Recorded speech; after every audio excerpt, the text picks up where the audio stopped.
Right. Thank you for joining me. Today is quite an interesting day.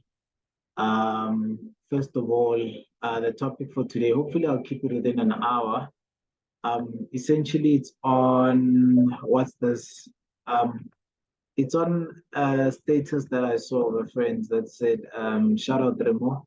That said, these are the 30 bottom performing JSE shares. And I was like to myself, well, that's actually quite interesting.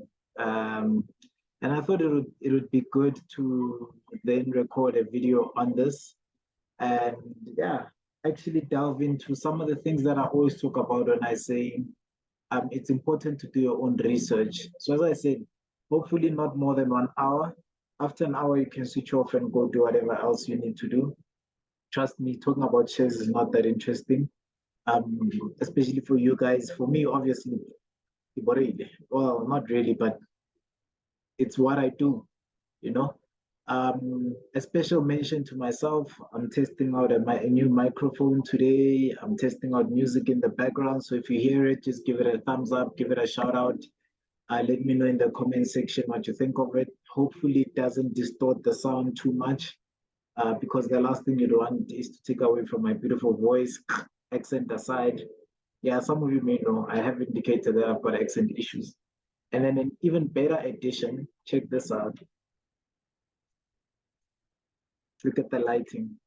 Yep, I decided to invest, uh, to invest in a proper ring light so that at least you guys can see me better.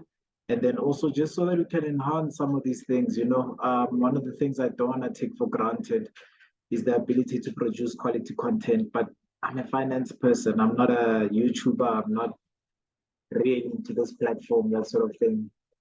You hear the applause, that's the music on the side. I'm listening to a live concert. So let's just dive straight into it. And what I'm gonna do is I'm gonna share my screen. Don't judge what you see. I'm human just like you. And yeah, let's go into it. You actually gonna see me develop a share screen right in front of you, right? So just bear with me completely bear with me. This is gonna be tough, but it's gonna be worth it, hopefully, right? So as you can see there, I'm just gonna Google the 30 worst performing JSE stocks, right? And it should be as at yesterday, 30 May 2023. Let's see.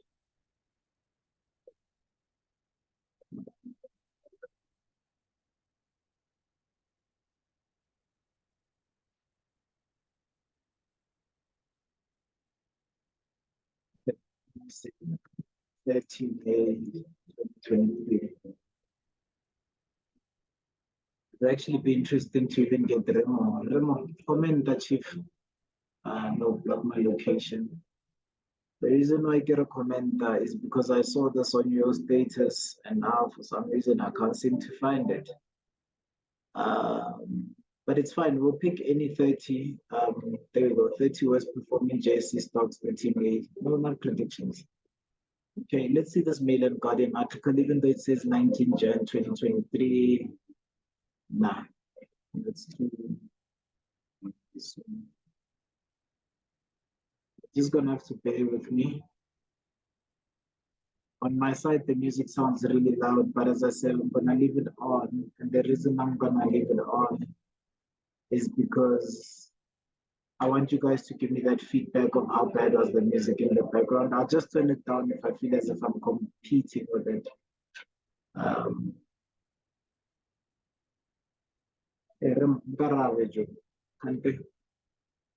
30 worst performing JSE stocks.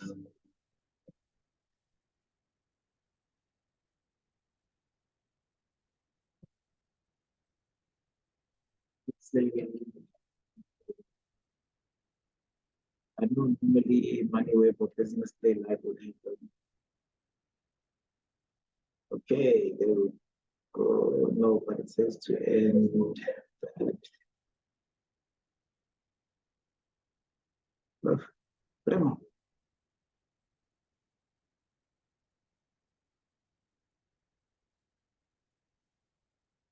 I need to start afresh. Remove this actually.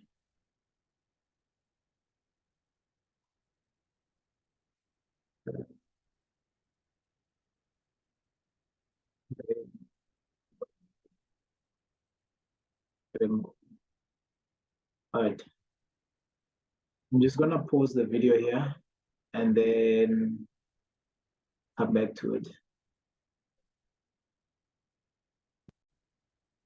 Right. With that, yeah, it's interesting, really. The more things you improve, more steps back you take. So yeah, I couldn't get hold of Remo. Understandably, he's in a meeting, very busy guy. I think the biggest thing that I could see is that on the actual screenshot, they essentially say the source capital Sigma. So I tried to Google capital Sigma and to find where can I search essentially that um, 20 or 30 top performing stocks, and I can't find it. So then what I decided to do was to actually go onto the screenshot itself, because the only thing that I'm looking for, and Capital Sigma, if you do sue me hard, this is my free advert for you guys, showing your web services on my channel. Sharp. Now that that's out the way, let's go to the stocks themselves, and you will see here. I don't know how clear they are on your side. On my side, I can pretty much make out what they are. And what I'm gonna do is you're gonna see me go through a process where I essentially use Google Sheets to create a spreadsheet where I analyze these companies. And the reason why I want to do that is because remember, as I had indicated earlier, sorry, it's one thing to essentially just say, these are the best companies, these are not the best companies, right? And I want to take you on the journey that says, how do I then um, how do I then put this into some form of decision-making matrix that helps me choose a share? Again, please do let me know if the music is a bit loud. On my side, I think it's just a bit too loud. Much I'm competing with it. So I'm gonna actually take you through the entire process. And as I said, hopefully it's less than an hour. So I'm gonna have a column here that says the company, and then here I'm going to have essentially a criteria. Let's take about that many boxes that says, I'm gonna merge them. Let's see. Well, yeah, I'm used to Excel, so for me the merging would have been very quick. And essentially there I'm going to say good company or not, question mark, right? And then we're going to align that in the middle like that, bold that. We're gonna bold that. And the main thing that we're looking at, so the first two criteria is debt, right? So these three are going to be debt, right? And then again, we align middle. And then these one, two, okay, 1, 2, 3, 4, 5, 6, 7. Yeah, these 7 are going to be earnings per share, earnings and dividends. So for this earnings and dividends. And again, we'll align that in the middle like that. Let's just add one more column there. Right, maybe you can take that out, put it there. Okay. Nope, you don't paste like that. There, leave it right there. So then we're going to look at current assets, current liabilities, and then long-term assets, no, long-term liabilities. And this is per as my spreadsheet.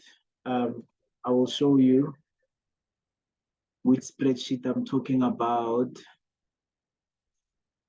Essentially this one. I'll show you now.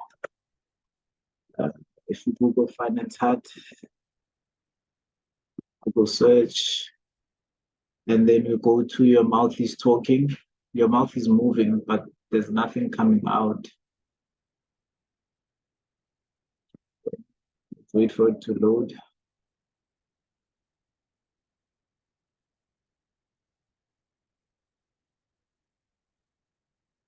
Okay, and then we're going to search on here, your mouth is moving. And then, so essentially that's the article that we're looking for, right? And all I'm going to do is I'm going to copy this criteria into that spreadsheet. So we here, so it's debt, and then the second one is earnings and dividends, right? And then what I will do here is I'll just add another column next to there so that we've got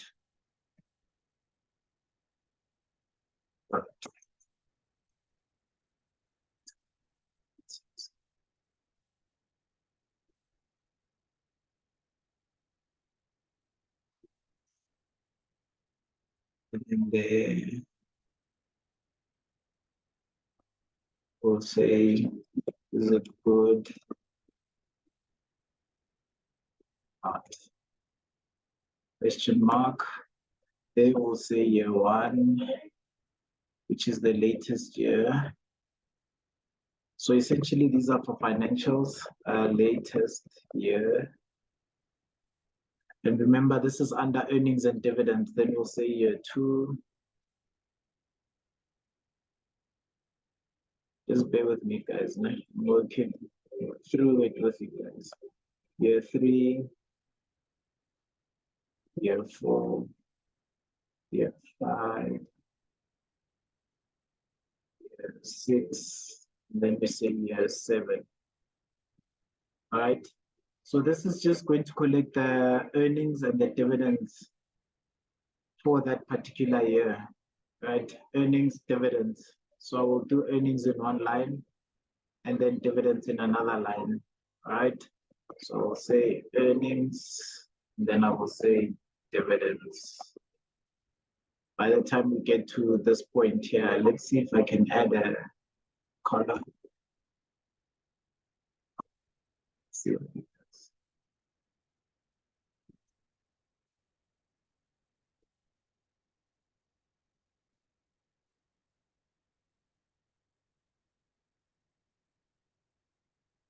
As I said, I'm used to working on Excel, so just pardon anything that takes me a bit longer on here. That's fine, right? So I'll say earnings and dividends, but essentially this is for here. Under here, you'll just have the current assets for that particular company. Okay, and then from what I had seen, I think there were about 30 companies. Okay, so we're gonna do this for 30 of them.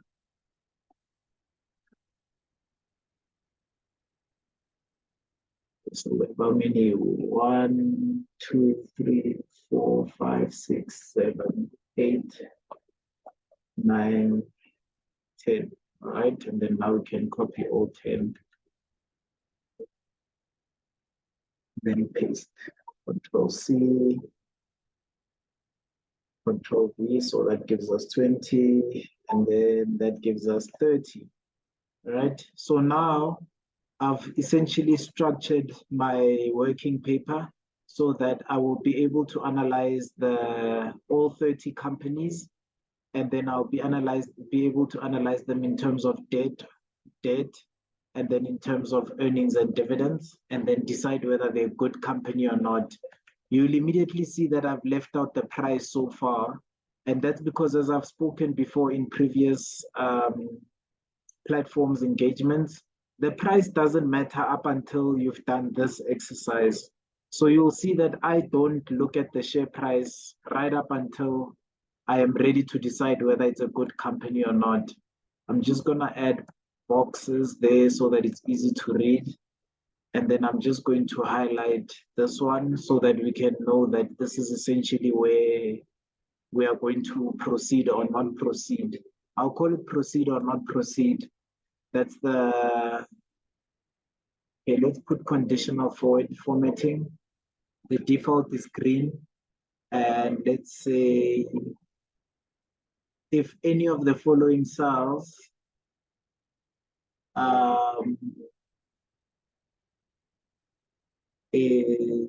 contains the text bad, then make it red. So that's just for if our rule is not met, then it must make it red, right?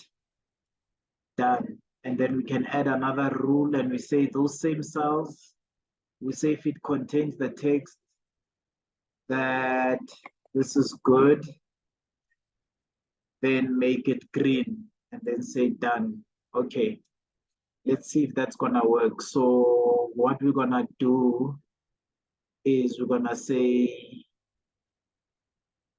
bad and see what happens. And then when you say good, see what happens. Perfect. So you see that our conditional formatting does work.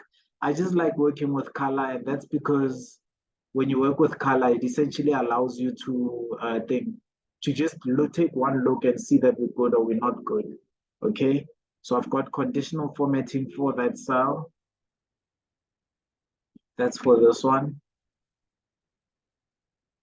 Yeah, you'll see it will populate as we think. And the reason is, for me, the moment the debt requirements are not met, then I'm not even interested in looking at earnings per share. This reduces the amount of time that I spend valuing companies. And it also makes me just focus on the companies that meet my criteria. So debt will be the first criteria. Block is on. So debt will be the first criteria, and then earnings and dividend will be the second and third criteria. So if this one is not met, I don't go on to dividends and earnings. And if both of them are met, then I go on to price, which I will introduce there. But before that, debt needs to be met. If debt is not met, then I don't proceed. Okay. So I will just for now fill in the names of the companies as per our spreadsheet. The first one was Transaction Capital. The next one was Grindrod. And just bear with me. I'm gonna do this with you. It's just so that you can go through the whole thing. Then the next one was Cap Industrial. The next one was Tungela Resources. As I say, you'll read the article so that you understand the full methodology. Here, I'm just applying it, all right? Then we have here Pick and Pay.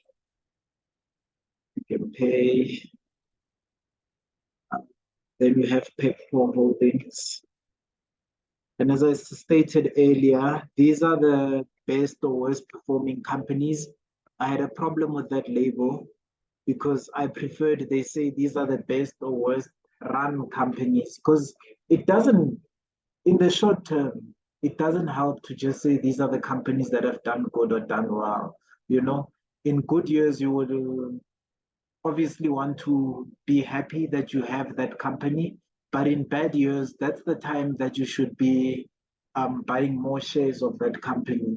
That way, you're not just following the media and the media hype. So that's literally all that I'm doing here. Okay, just making sure that essentially we've got a situation where all the companies that we're looking at, we evaluate them whether they're good or bad companies. And remember, this is because we saw a headline that says the bottom 30 performing companies on the JSE as per capital sigma. And the reason we did this was I wanted to highlight the significance of what do you call this, of headlines when it comes to scaring you into investing into companies or not investing in companies, right? The headings. Interesting.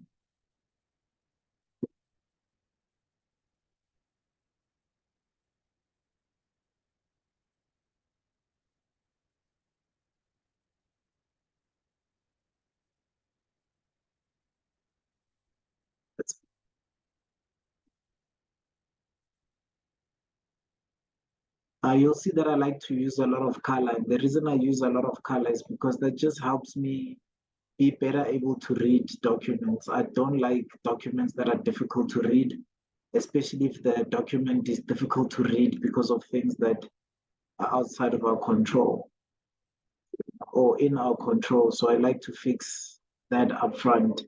You're going to see as the document develops how easy it's going to be to interpret these things, right? So this is the upfront work, that's the earnings, and that's the earnings and dividends. So that's the debt and that's the earnings and dividends. If we don't cross this barrier, we don't proceed. I'll call it good or bad. So that's what our conditional formatting says. Okay, so on PEPCO, right? Net investments.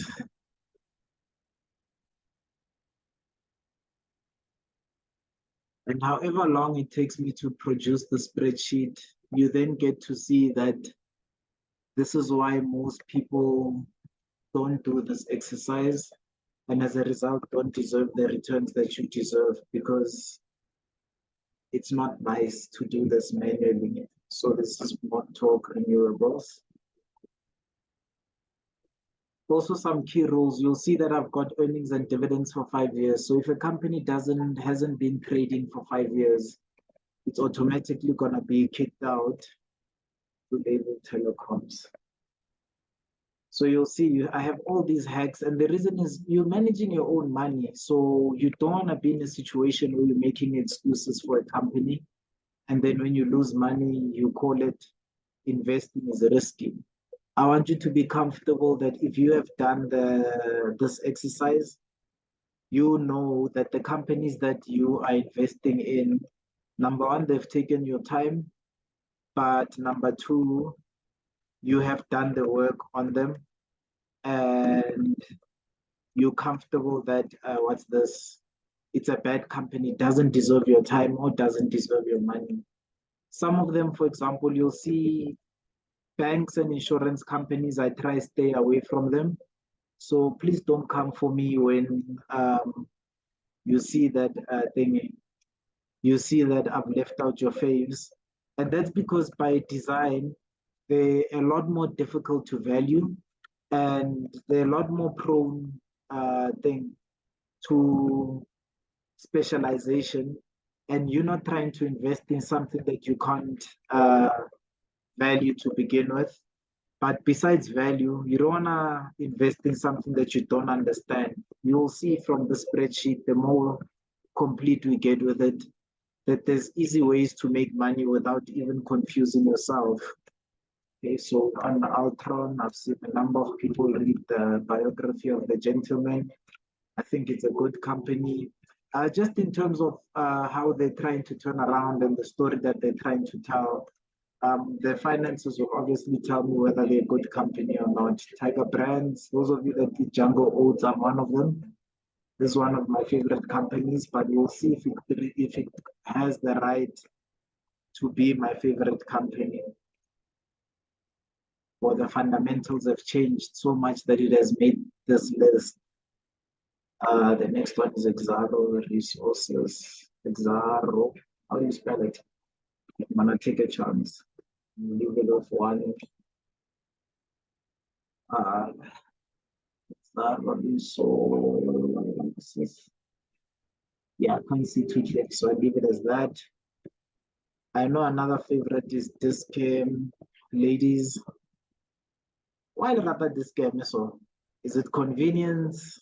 Is it what is it? Or is it the fact that they've got cheap makeup? Or is it expensive makeup?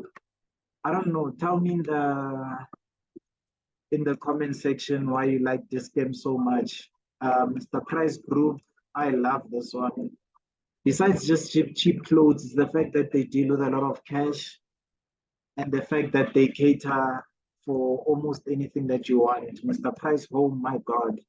One of my diffusers in my office, you won't see it on here, but it essentially comes from Mr. Price Group. Sibanye Stillwater, I like them because I've attended the AGMs. They're a South African mining company that decided that they're going to um, consolidate all of their mines and essentially become a top global producer of minerals across the various minerals. Anglo American, I actually let go of them a few years back when they were selling stakes in South African mines and Sibanye was buying them. I wasn't a fan of a company that is essentially investing outside of South Africa, like they're divesting from South Africa. It didn't make sense that I would have been in a position where I'm a shareholder in a company that doesn't believe in my country. Braid is is the owner of Virgin Active. Those of you that gym there, that is one that I used to own in the very beginning of my investment portfolio. And you will find that the numbers are quite interesting. Crystal Visa's investment vehicle. Also an interesting story about that one. I actually used to invest based on what does this person own, what does that person own. And then I decided to move away from that because I realized with Braid and some of these companies that that was not working for me. So that's why you find me here. Multi-choice group, give a DSTV, Super Sport, you guys that like watching soccer. Uh, that's essentially who your daddy is. ABSA Group, and then Sea Harvest. Wow, is that 30 already? I hope not, because oh, that's 30 already. All right, so that's our 30 companies. As you'll see, that it didn't take me longer than I think 10 minutes. If it took me longer, I lied. But you'll see. So I'm gonna decide whether this is a good company or not based on the liabilities or the debt situation, as per this methodology that we spoke about, debt. And then from then, I will also use earnings and dividends, number 2 and number 3. And if number 2 and number 3 agree with the debt situation, i.e. they're a good company, then I will move on to number 4, which is the price. If number 1 is not met, I'm not even gonna move on to number 4. Okay. I'm trying to open a new tab and this meeting controls want to join the party. There we go. My website of choice for doing this sort of analysis is share data online. Does it say I'm not logged in? Okay, I'm gonna try log in, which means I must log out here. Okay, let me log out there so that I can log in on the other web browser. Okay, log in. Please don't use my credentials. You will fail. Again, this is free advertising for share data. You're welcome, share data. Get an account. I got an account because I manage people's money professionally. So I need to have the latest information or at least convenient information, and you will see where the convenience comes in.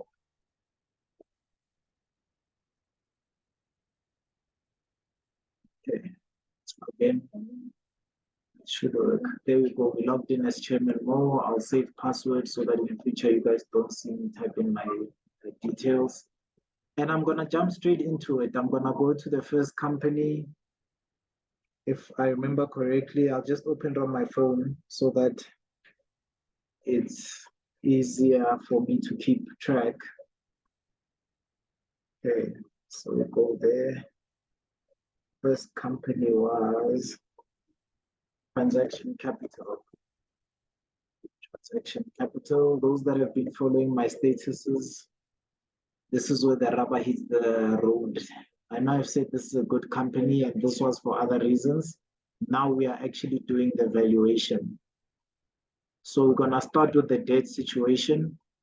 Just take off some filters, I don't want highlights. And you'll see there's a line item called total current liabilities. And it gives you for the last 4 years. I want for this year. And if this year is good, then it'll justify me looking at the earnings for the last 3 years. And the reason why I'm comfortable to only take 1 year's debt position is because remember, your bank balance is your bank balance. You take it today and you move forward with it. With my eyeballs, I will just see if they've more or less kept in line with it. But for spreadsheet's sake, otherwise we have a spreadsheet that fills the entire screen. I think that already does that. You end up with too many columns and the additional information just doesn't mean anything. Whereas with earnings, it actually does matter with earnings that you use the last 7 years, because that we're going to use to determine our price that we're buying the share at or the company at. I prefer to call it a company and not a share. But some people don't understand, so I keep that. So you'll see the first thing is that it's in rand millions and current assets is 8656. So I'm gonna input that there, 8656. Current liabilities. I'm looking for this spreadsheet. There we go.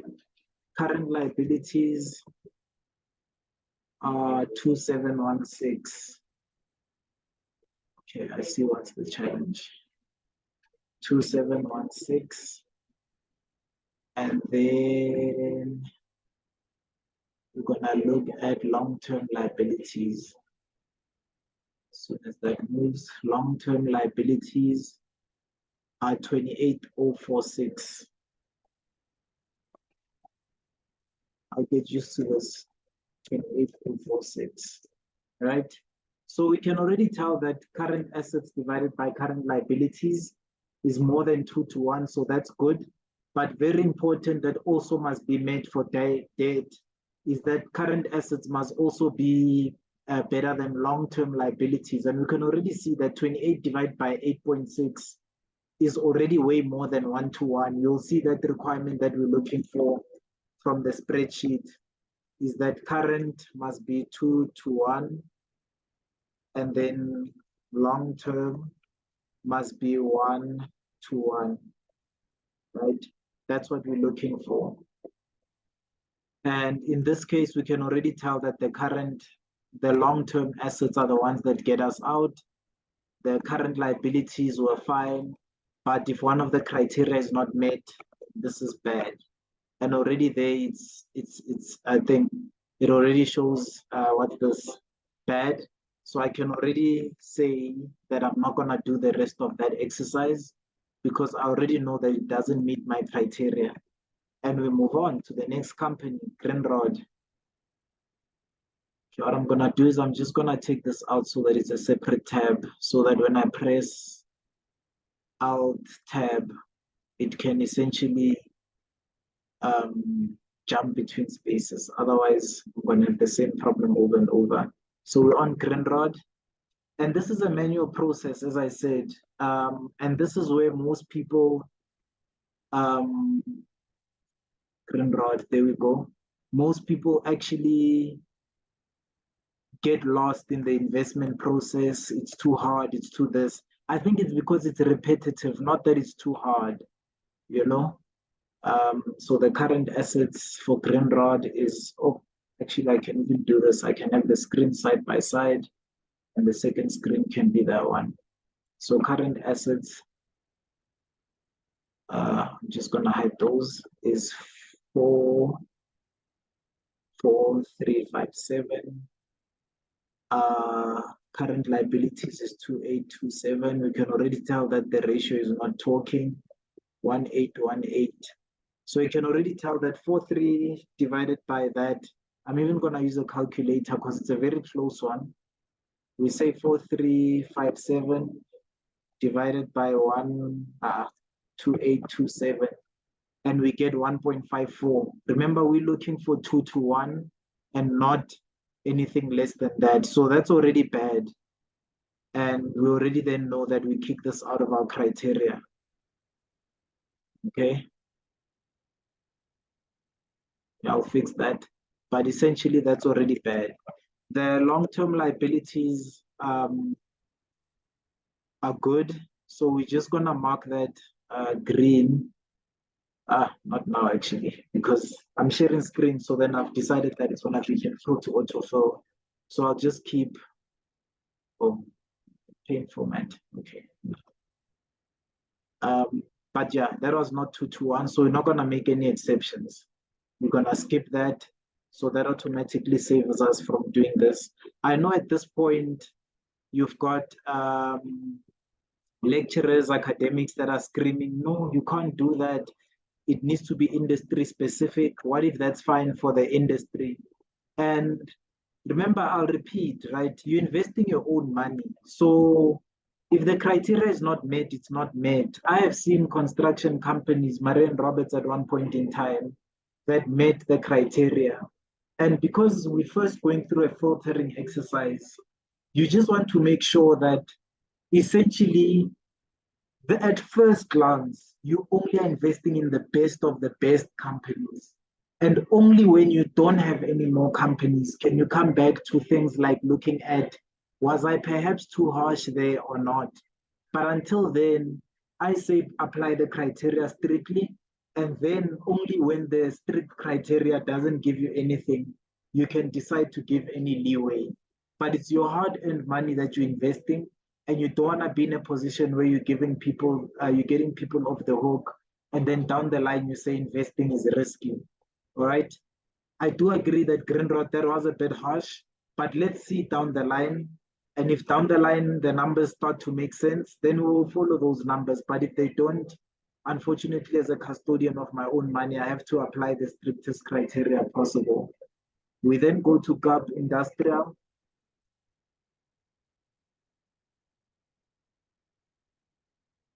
At this point, I'd be comfortable if you skip to the end of the video just to see what were the results.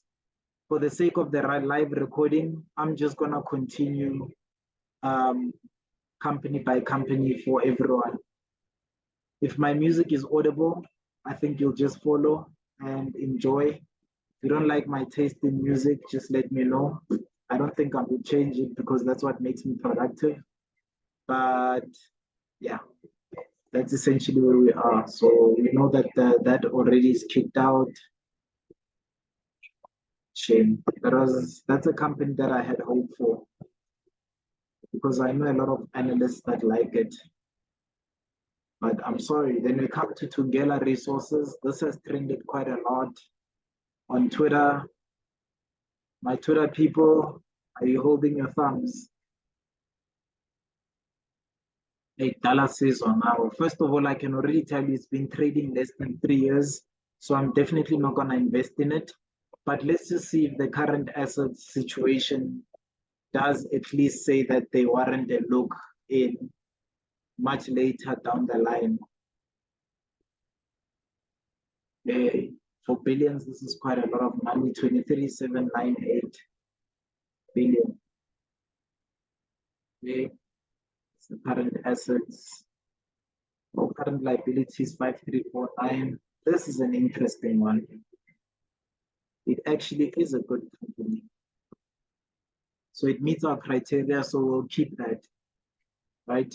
So now we know that we're gonna look at the rest of the evaluation, which is earnings and shares per share. 12708. 12708. That's earnings per share, 6108. So that's 127 Rand in the first year and 61 Rand in the second year. I'm just gonna put them in the correct places. That's the earnings per share and the dividend per share. They distributed 100 Rand, which is 100. The one amount in that shy. So they made 127 Rand in year one, and then they paid out 0.08, and then they paid out 100 Rand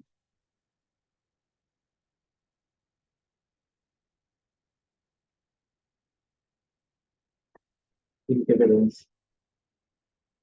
1 Rand is 100 shares, so that's going to be an extra zero. Okay. Yeah, shall we next, guys? Yeah, just stick to the same as the website, which is the cents, 10,000 cents. Yeah. Okay, so they made 12 Rand and 70 or 71 cents, and then they paid out 10 Rand in dividends. And then the year before, they made, hey guys, good is it's fine, the computer will do the mathematics. Please don't make me trend. Okay. This is 18 Rand, okay, minus the 2 zeros at the end, okay, minus 2 zeros at the end. So they paid 100 Rand in dividends. I think this is why everybody liked the share, because it was so good, it was too good to be true. And everybody decided that, yo, I'm definitely investing in this. So that was interesting. I have an hour clock, so I can tell you that we're not on an hour yet. But I'm just gonna change the music simply because I enjoy Ludovico's music.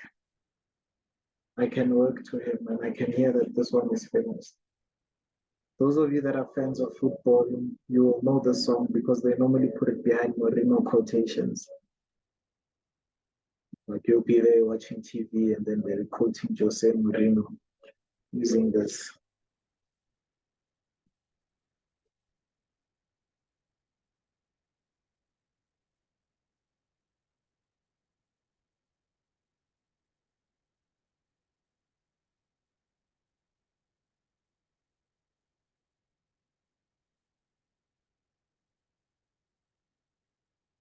Let's continue, Pick and Pay. So Tungela Resources, you guys seem like you're on the right track for now. The only thing that I could fight with you about was that it hadn't been listed for more than 5 years. But so far, seems as if you guys were on the right track. So if you've made any Tungela Resources enemies, please do apologize. But in the meantime, yeah, we continue with our evaluation. Pick and Pay. We're looking at 17,496 in terms of current assets, and in terms of current liabilities, 23 billion. We're looking for a ratio of 2 to 1, so we already know that that does not meet that criteria. So we move.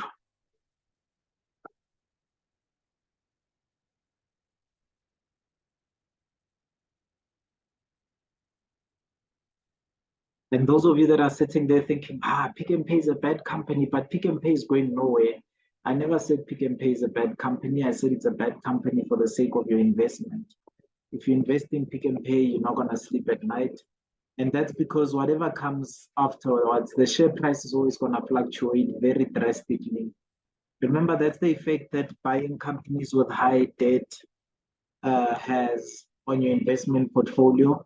Investors are always wondering, will this company make it or will it not? I think for the best example in that regard, ask Woolworths shareholders. Some of them are making money at the moment, but before this moment, it wasn't nice when they were in Australia and management wasn't talking to them about what's going to happen to the company. Pepco is the owner of Pep. As you can see, the current assets to current liabilities is not 2 to 1. So it's quite a tough one. Not that I don't believe in Pep. Nice discount store. People like discounts. And I think they will continue to buy the irrespective of my opinion on them. But we are busy with valuations, and valuations don't have time for feelings and emotions and speculation. We will come back to some of these if we do find that thing. If we do find that we don't get any opportunities, or we find that we're a bit harsh on some of them. But I just want to show you why sometimes you have to do your own work and come up with your own short list and be in a position where you can say for yourself, this is why I do or don't like this company. Med-A Investments is another company that I would have liked a lot, but the current ratio is not speaking to the numbers I'm looking for, so we throw it out. The next one is Montauk. Montauk, if I remember correctly, it listed abroad. Montauk Renewables, it's fairly new. Yes, there we go. It's only been 3 years. Let's see if at least they've got the balance sheet in order. Oh, if you can hear the music, please give me a shout out, give me a high five, give me a chair. I like your taste in music. If you can't, then just know that I'm playing some really good music and have faith in that. Hey, this is another good company, so it warrants us looking further. So you see, they've got more cash than their current liabilities by more than 2 to 1, and they've got more cash than their long-term liabilities by 1 to 1. So that's a good indication. Okay, I'm getting a phone call. I'm just gonna pause the recording. Sergelo.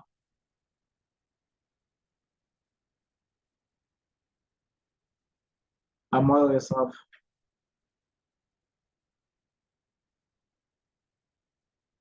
Yes, yes.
That's interesting. I thought I paused the recording.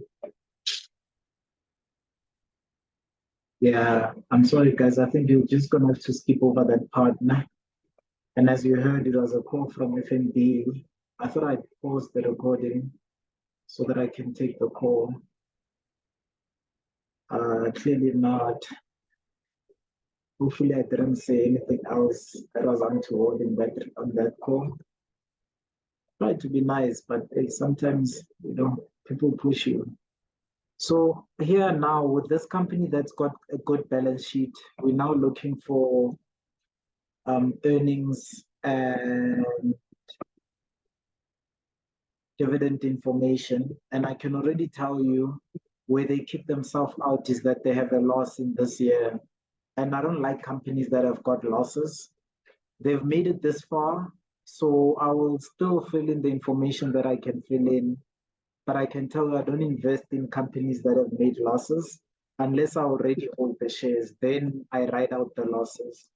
And then they also don't pay out the dividend, but also they haven't been trading for longer than 7 years. So that's why we can only fill in 3 years worth of information. So you get to see why they kicked out. A controversial one that you're going to see on the spreadsheet is Blue Label Telecoms. Just to give you a back history on Blue Label Telecoms, this is a company that I go many years back with. So in terms of their financials, you might find that they don't meet the requirement this year. But back in the day when I did my own spreadsheet, I liked what they were offering. And I liked that they met the requirement. And so I kept them on the spreadsheet. Perhaps it's time as we reevaluate to kick them out. And I say this before I've even opened the numbers. So it might be like I'm sounding defensive, but actually it's more to show you how much I know the numbers that I can keep track with them. That is very high. Wow. Okay. So we're gonna see now Blue Label Telecoms was 9830. Then for current liabilities 8358. And then for long-term liabilities 784. So we say it's a bad company. Sorry to see you go, guys. I really, really, really, really, really like Blue Label Telecoms. And I think they're going nowhere, but numbers say that I must ignore it, so don't include it. And these are the instances where you'll find that a analyst or an advisor says they like a company, but if you do the numbers, then the numbers don't actually speak to them being a quality company. But I can tell you now, with over 10 years investing experience, I don't pick it lightly. I see the other one is ArcelorMittal. I don't seem to find the company here on my share screen. Maybe I'm spelling ArcelorMittal wrong. Okay. ARC. ArcelorMittal. There we go. ArcelorMittal, South Africa. Found it. Yeah, so you sometimes don't want to follow analyst advice based on that. They have a bias towards certain companies. So just an interesting backstory while we do ArcelorMittal. I actually learned business and learned how to invest selling at my uncle's shop. And what he would do on weekends, he would send my little brother to go and buy, to go and deposit money at the bank. And on the slips, the deposit slips, it always used to write Blue Label Telecoms. And in essence, that was the company that he would essentially be buying airtime vouchers in. I can see we just over an hour. So just bear with me, and this is really gonna drag. Essentially, he would be buying airtime and then reselling it. So I have a first-hand experience with Blue Label Telecoms, and I have first-hand experience seeing where the product is applicable. And with the rural areas that we have in South Africa, I have no doubt that Blue Label Telecoms is a company that's still relevant. And I've even seen in India and South America where they've tried to grow, I think Mexico. The reason they identify those type of markets is because those are low income markets that often don't have access to airtime facilities via cell phone banking or that sort of thing. Yeah, and even electricity meters, you name it. But as you can see, the numbers speak. And this is one way essentially you read the annual report to get a better picture. Personally, then I won't invest in it. going forward based on the numbers. But as I said, it's a painful one to take off the list. Then next we look at Impala Platinum. Impala Platinum is a good mining company. I personally stopped investing in them back when they were at, I think, 50 Rand or so a share. And as you can see, have lost out on quite handsomely. But the reason is I have a friend, or I had a friend that works for Impala, and I was privy to some of their safety practices. Needless to say, they nearly killed my friend, and I think I took what was an emotional, moralistic view to say that I'm never going to touch this company again. So you'll see that their numbers are very good. But I personally just don't invest in them, but I do know that they're a very good company. Look at that long-term relationship, and that this is in billions. Look at that. This is a very good company. I would even put very good next to it. Now let's look at the earnings per share. So they earned 38 Rand 56 last year. They earned 59 Rand 96 the year before, 2066 the year before, 205. This is one of the companies where it shows why I would do this sort of valuation. And there we go. You now get to see why I don't particularly invest in them.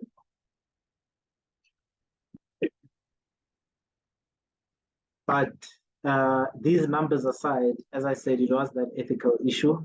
But essentially, they were making losses in the last 7 years, which I'm sure they will overcome. So this loss will disappear eventually.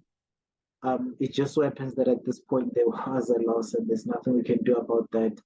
If we look at their dividends, so 2016 they were not paying a dividend. 2017 there was no dividend, and 2018 there was no dividend. Those were the loss-making years. And then if we come back to current years, 2019 as well, there wasn't a dividend. Okay. I'm looking at this distribution line in case you're wondering where am I getting this information, right? Then the year before that, there was a 5 Rand 25 dividend paid, then a 22 Rand dividend paid, and then a 15.75 dividend paid. So for now, these are the numbers that we have. This is our first company that has been trading for 7 years, and we're able to get all of the numbers. You'll see what we're gonna do with this shortly. And as I said, if you wanna jump ahead, please feel free to do so. But unfortunately, I have to go through them one by one so that you can see what a tedious task this is and why most people fall out when it comes to investing and doing their own share analysis. On African Rainbow Capital, we're looking for African Rainbow Minerals. This is a firm favorite of mine as well. Patrice Motsepe owned, and they've always had a very strong balance sheet. I'm not sure if they still meet the requirements in terms of the ratios, but back in the day when I did the numbers, they actually met the ratios, and I was very happy with them. See, there we go. And they still do meet the ratios. Now here, we're gonna find a company that perhaps for the first time meets our entire criteria. So earnings per share was 63 Rand 43 that year, then 64 Rand 64 the previous year, then 20 Rand 42, then 80 Rand 48.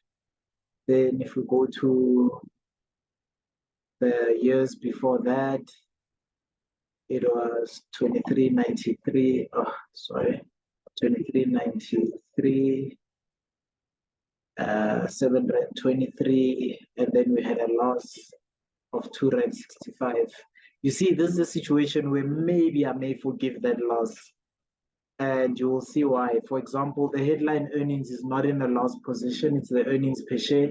So we know that that then is an accounting loss. But again, let me not try to bail them out. Let me let the numbers do the talking for them, right? The distributions, so in the year that they made a loss, they still paid a dividend. Then the year before that, they paid a six. Then the following year, they paid a R6.50 dividend, then a R10 dividend. And you will see why this method has always worked for me, because you let the numbers do the talking themselves. You know, then they paid a R13 dividend on R18 earnings, then a R12 dividend, and then a R30 dividend. So you see the dividend keeps on increasing and increasing. I love this company. You'll see what we're gonna do with these numbers, but basically that just shows you the last 7 years dividends and the last 7 years earnings.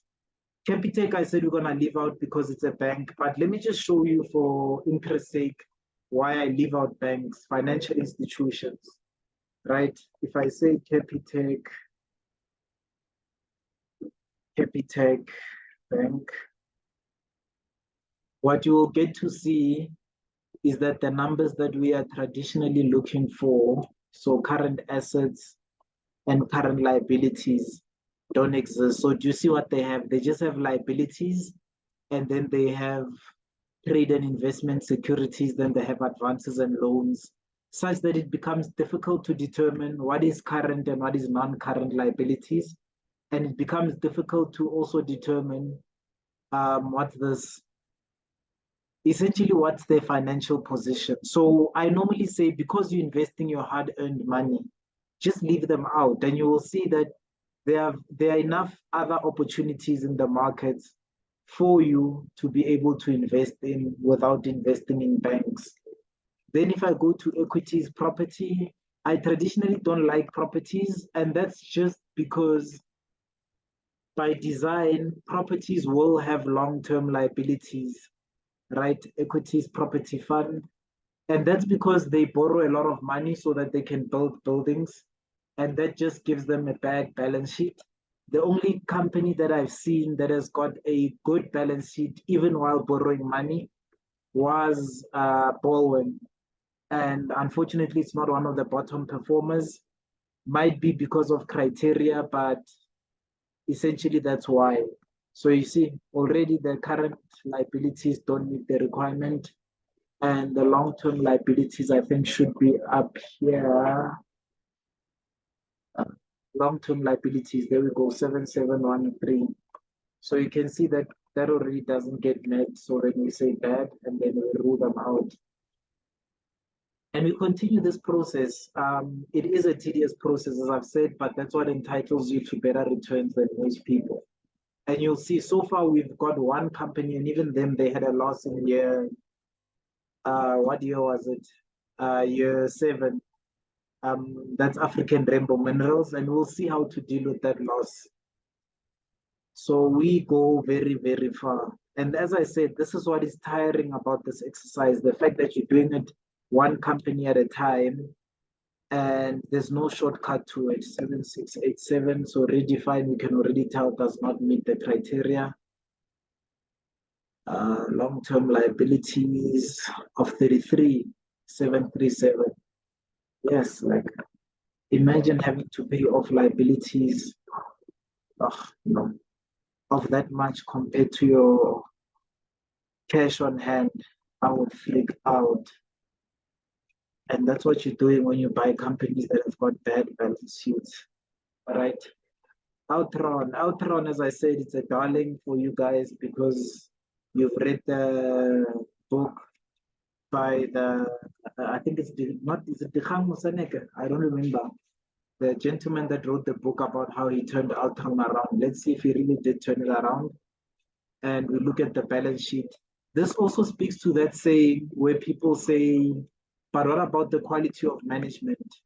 And I say normally that the quality of management must show in the numbers. You don't give management a pass just because you like the way they shake their head. As you can see, it's a very close one, by the way, 3.9 billion, I believe. Let me see if it's in billions. Yes, billion. Compared to 2.2 billion, that is very, very close. So that's another one that I will shortlist along with, I think, was it ArcelorMittal? Yeah, I think it was ArcelorMittal up here, or Grindrod. So I'll also shortlist that to come back to it. And the reason I'm doing that is because I actually do like these numbers. But as I said, that might be testament to the fact that he has turned around the company. If we go to earnings, I expect to see losses. Yeah, I've seen losses the last 2 years, and then losses, I'm sure, even before that. So losses 2017, 2016. So that's too many losses for my liking. So I definitely am not even going to fill in this earnings per share side. There's no need to take those risks with my money.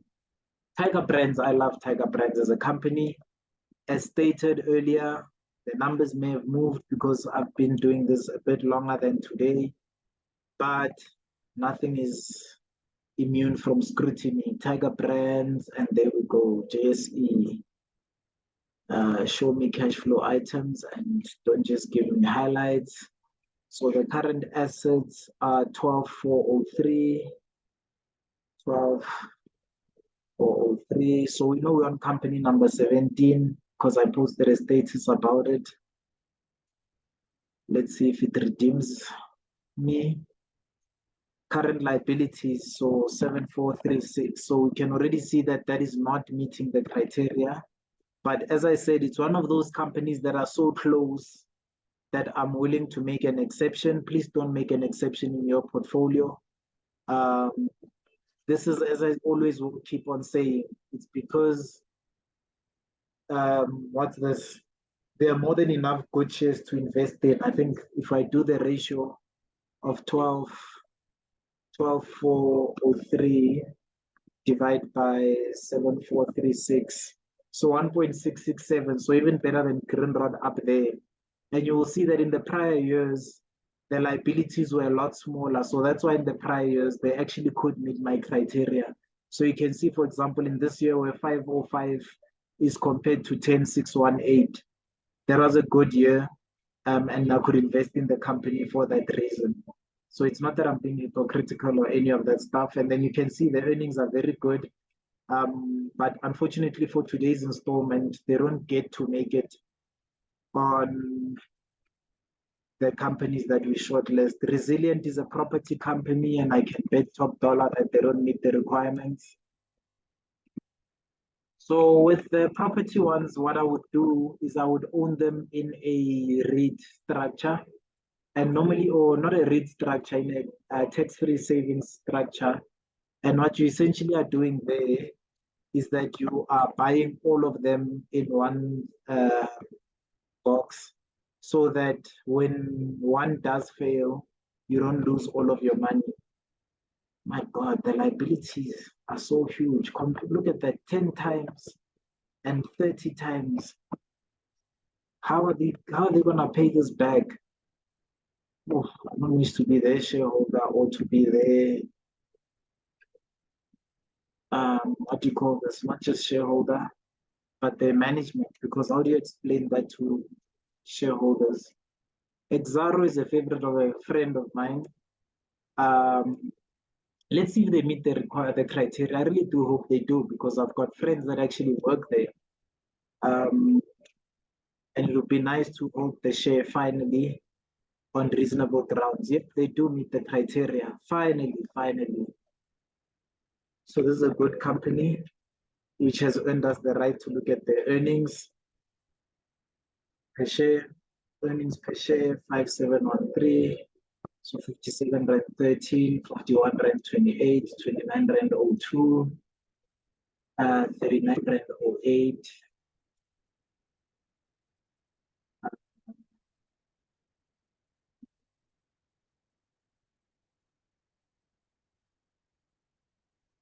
Okay, 28 rand 82. Let's take on here. 2801. 801. This is earnings per share that we're looking at now. 1600. Dividends per share, we're looking at 50 cents for this year. 500. We're looking at 7 rand for this year, or 5 rand and 7 rand and 1085.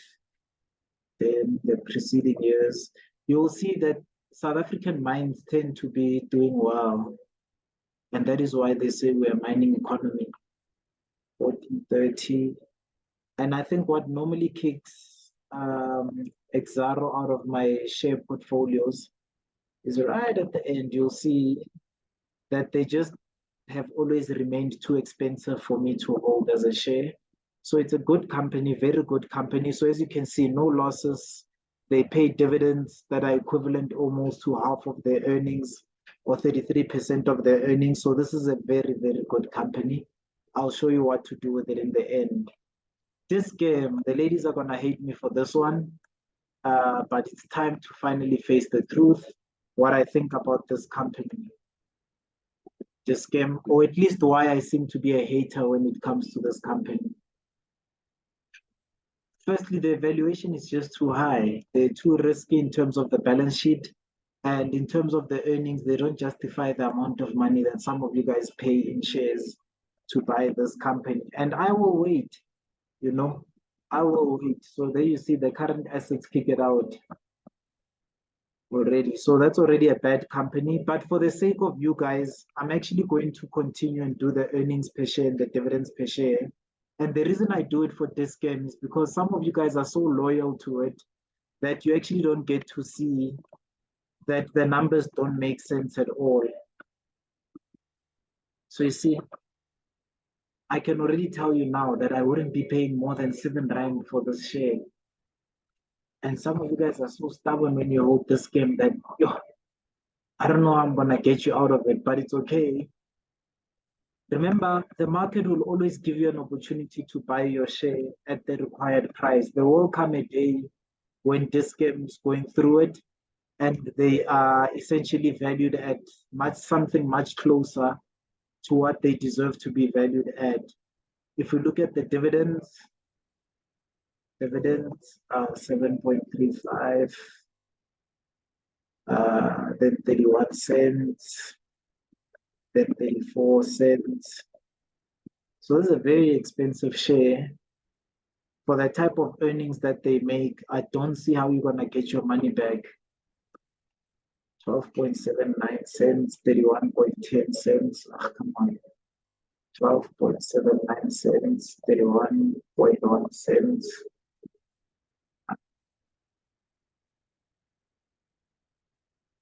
39.69 cents.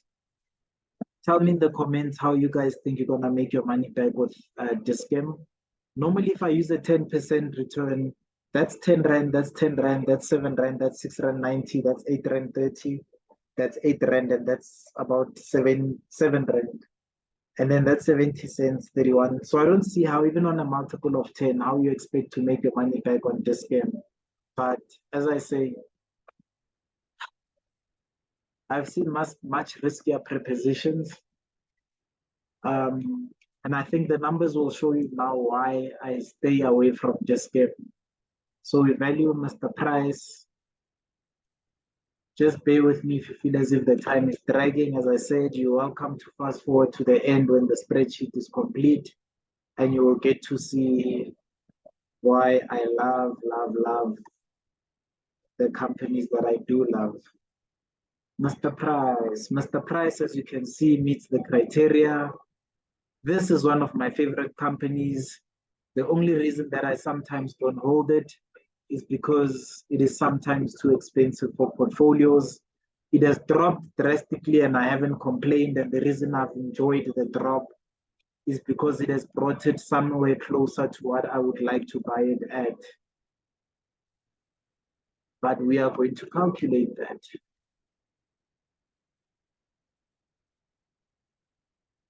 Okay, let's go to before 2019, the earnings per share. Okay, look at that quality, strong, robust earnings.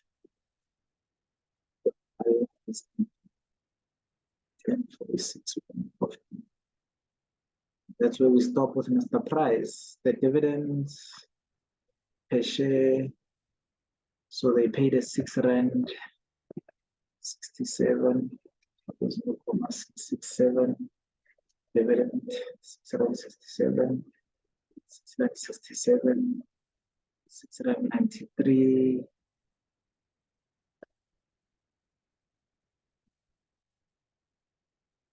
R7.36.20.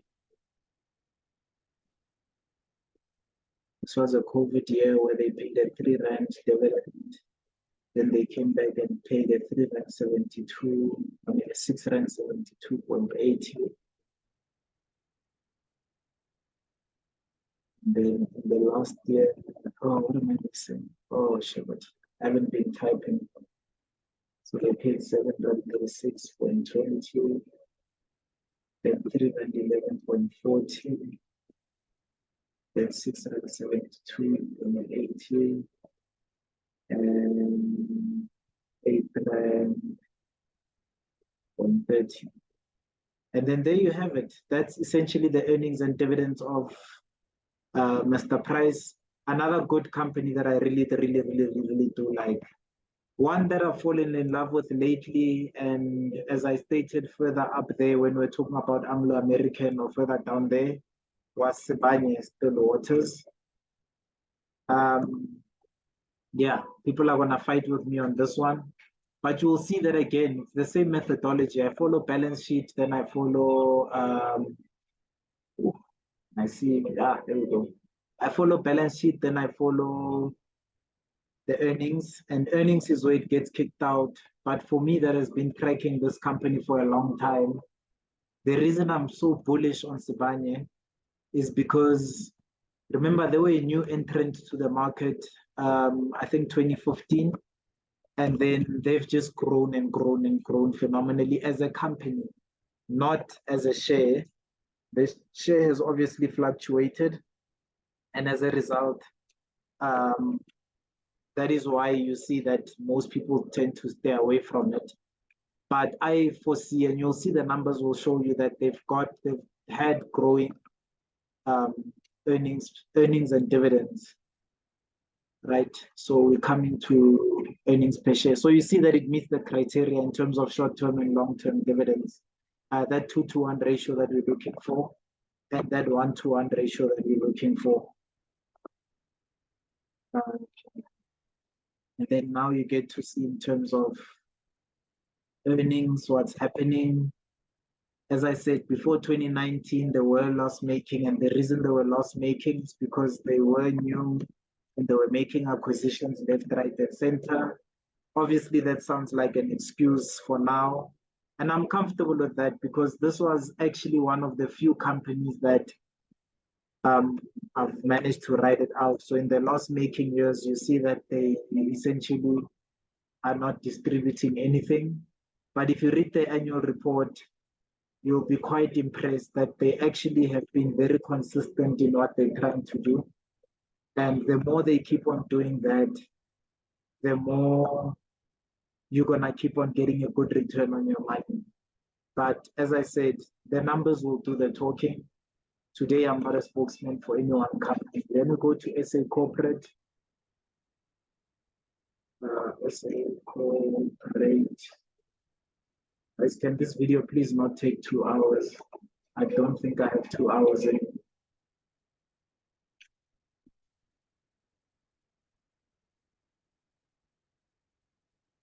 It's 2 hours of solid talking. Yeah, SA Corporate real estate, as I said, real estate companies tend to have the same sort of financials. So you stay away from the current liabilities. 806, you already see that that's failing the criteria badly. But let's look at long-term liabilities. Look at 6 billion in liabilities compared to hundreds of millions in terms of earnings or current assets. Anglo-American PLC, as I said, that's one that I left when they decided to leave South Africa. But let's see the numbers. I know my brothers have made a lot of money from them in terms of they get good dividends from Kumba. And I wish Kumba was one of the worst performing shares so that we can do the analysis. But they're not. So we'll just run with current assets, current liabilities. So there we go. For me, they still don't meet the criteria. They might have come very close last year there with the 102 billion versus the 56 billion, as well as this year, 46 billion versus the 28 billion. But unfortunately, numbers are numbers. Yeah, we don't cut anybody any slack. Even the ones I've cut slack up there, you know. Yeah, double standards. The pipeline, we say bad. But I would like to actually take a look at Anglo-American in our own time. Then we're down to Braid, Investec, and Jubilee.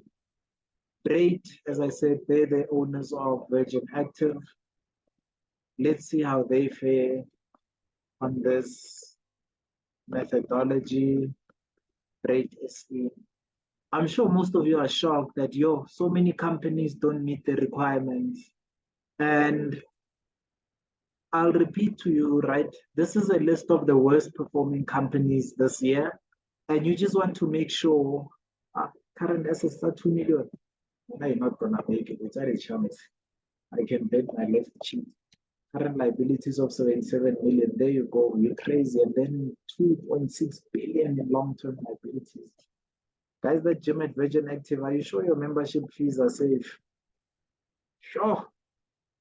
But as I was saying, the reason why I'm comfortable with so many not meeting the criteria is because these are the top non-performing shares, but not because that then proves the point of the article.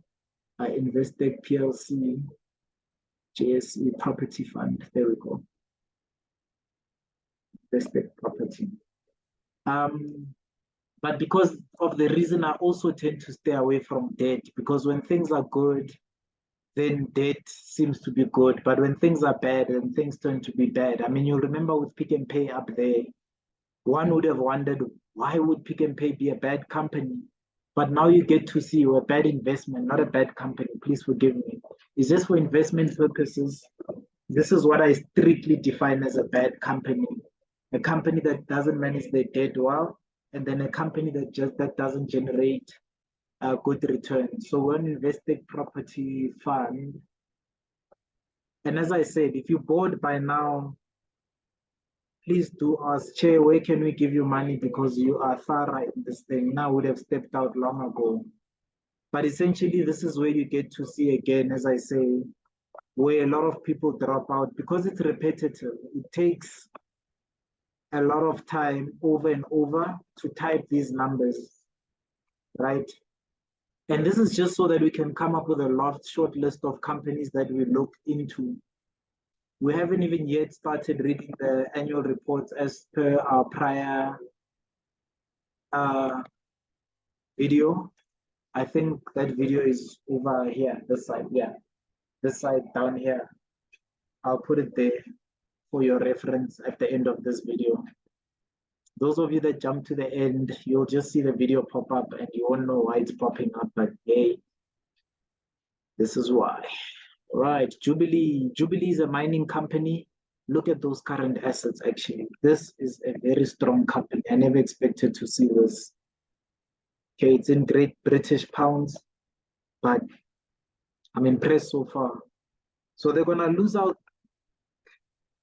based on the current ratio. You see that, but this is so close that it actually has my interest. So do you see that even though chairman is very strict, he's not so strict that he kicks out everything just for the sake of it.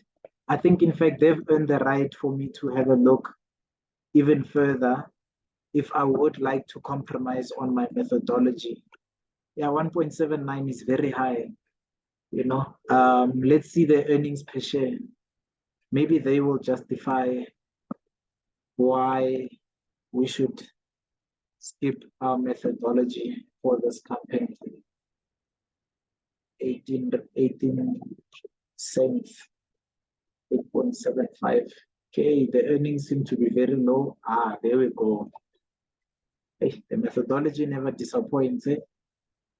Now we get to see why I haven't been investing in this company. The number of losses and the size of those losses. How is this different to Sibanye? As I said, Sibanye, we could see the balance sheet growing. And actually, as we get closer, we could see that Sibanye was paying dividends. So as you can even see with Jubilee, there are no dividends being paid ever, actually. So why would I want to hold a share that doesn't pay dividends, even with a good balance sheet? Yeah, if you're not paying me dividends, I'm not interested. So you got to see that it wasn't as bad as I wanted it to be on the balance sheet. So it earned me the right to look at, do the earnings justify me deviating from the numbers, and the earnings did not. Now let's look at multi-choice, DSTV. Are you guys paying? And after you pay, is multi-choice actually investing in the future of their business? I.e., are they making sure that they keep enough cash on hand to keep investing in opportunities? So that's quite high. Current assets, 17 billion, of which 6 billion is cash. Current assets, yeah, you see where most people get kicked off. And sometimes this is just for those of you guys that do finance, and then you wanna say to me that, yeah, but no, debt is a reality and it's part of our world, or what have you. The thing is, what you guys don't understand is that here you're investing in your own investment portfolio, and I can't let you off the hook based on that, right? And the reality is that most of them, you get arrogant when you start borrowing more money than you actually make, or more than you actually have on your balance sheet. And the day that we get a corona pandemic, or we get a, what do you call this?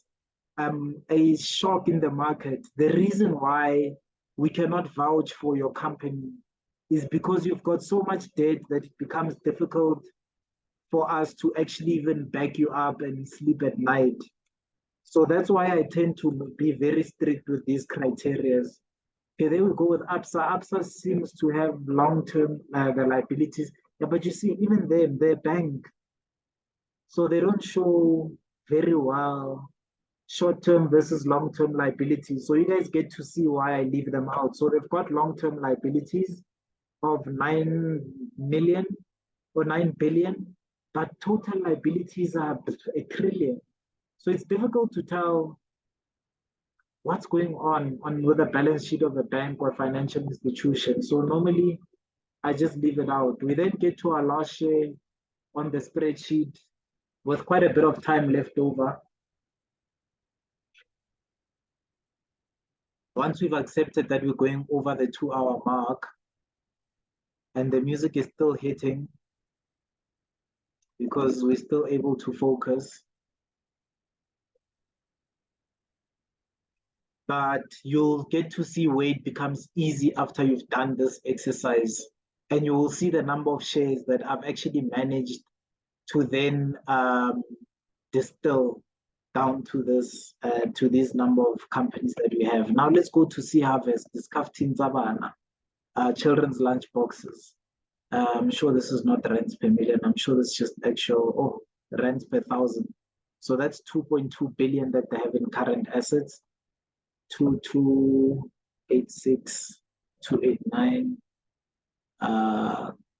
Current liabilities 1166915. That's actually very close. It's almost as if it's right on top of the 2-to-1 ratio. So they've got my interest, but where they lose my interest is there. When it comes to the long-term liabilities, unfortunately, those long-term liabilities are too high, and we have to say that this is a bad company. Interesting thing about Sea Harvest and Oceana and all of them is that when it comes to, this is like mining in the ocean. So the fish that you're allowed to fish out, they and Oceana essentially have what is, some people say it's a monopoly, some people don't want to admit it. And the reason they don't want to admit it is because if you're a monopoly, then there's certain rules that apply to you. But them and Oceana, they tend to be the only 2 or 3 companies that are able to fish at the quantities that they're able to fish. That's why you will often find that they've got such long-term liabilities. But yeah, unfortunately for me, it's a hard no, it's a pass. I would even have been willing to look at last year and the year before, and you get to see that even the year before, that trend just continues. For me, that just says that they're too comfortable in their position. Obviously, that makes me a very conservative investor, but when you put in your own money, you have to be conservative because you want to sleep at night. You don't want to be in a position where you feel like you're a scam on the market. So that essentially comprises our list. Um, And I think you'll be glad that for the sake of our recording, out of the 30 companies that we've looked at, I think not more than 10 meet our criteria, and at least the first criteria of debt. And then when we include the earnings, I think not more than 5. And this is why you can find that someone can be very confident that this is a company that I'm going to invest in no matter what. So what I'm going to do now is I'm just going to calculate over here what I call an average, right, over the last 7 years. And what this does is it allows me to calculate a share price that I would be willing to buy the share at. So I'm just gonna make that, what color should we make it? Let's make that yellow. Try to avoid yellow so far. So you know that these ones we ignore, and then these ones I'm going to say equals sum, and then we are summing this all the way to there, right? And we say divide by 7 so that it gives me average earnings over 7 years. And then we say multiply by, let's say, do you want to say 9 or by 11? Multiply by 11. The reason why we use 11, I will show you now, right? That's the PE ratio. So I'm saying that these earnings, if you calculate an average earnings of them, and this company is trading at a PE of 11, what's the maximum price that I'm willing to pay for this company? And then next week, we're going to calculate the share price and then see whether it's at a discount or not. And you will see that the maximum share price that I'm willing to pay for Thungela is 2956. This is very interesting. Divide by 7 years times 11. Interesting. So I'd be willing to pay all the way up to 295 Rand 68 cents on Thungela. So that's very, very interesting for me. And then I do the same in terms of dividends. What the dividends are then doing is they essentially saying that if I'm gonna pay whatever I pay for Thungela, this is how much the dividend value is worth.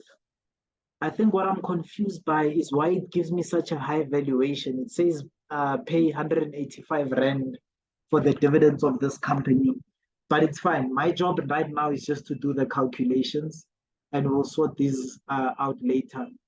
For those of you that are experts in this thing, give me a shout out, and then yeah, we can work out why my formulas don't work out. I know Jax for a number of years. He was the person that would help me with these, but yeah, let me not monopolize the industry.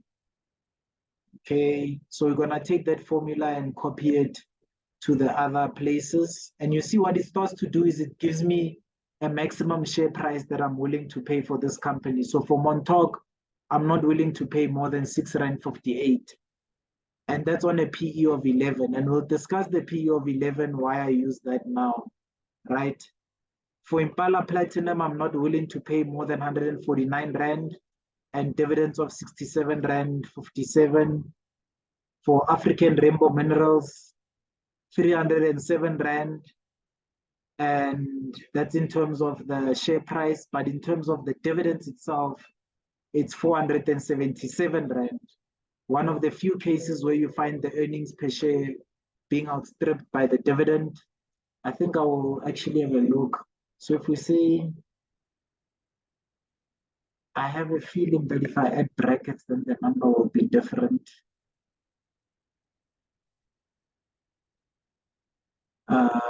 The thing is, this probably is some BODMAS function that I would actually like to see. Okay, so it's an error. Okay. So Control Z.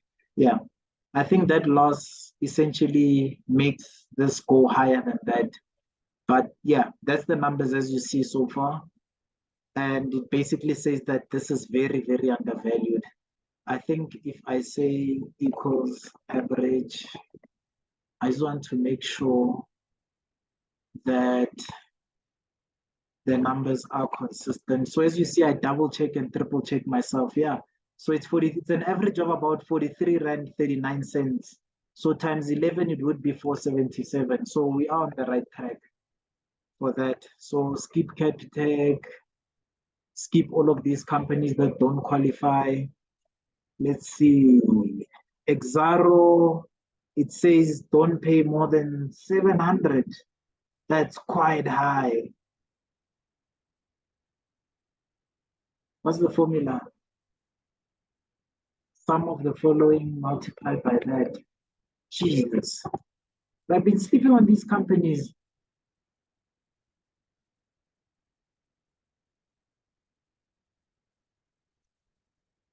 God. Okay. 482 in terms of dividends. This would be very interesting. Again, I'm going to test myself because average.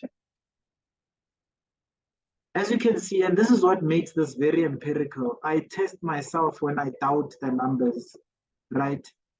Yeah, so you're essentially getting about 70 Rand a year. I'm sure I put in an extra zero there. Yeah, I'm certain. Let me just check Exaro. And now you guys get to see how I fact check myself.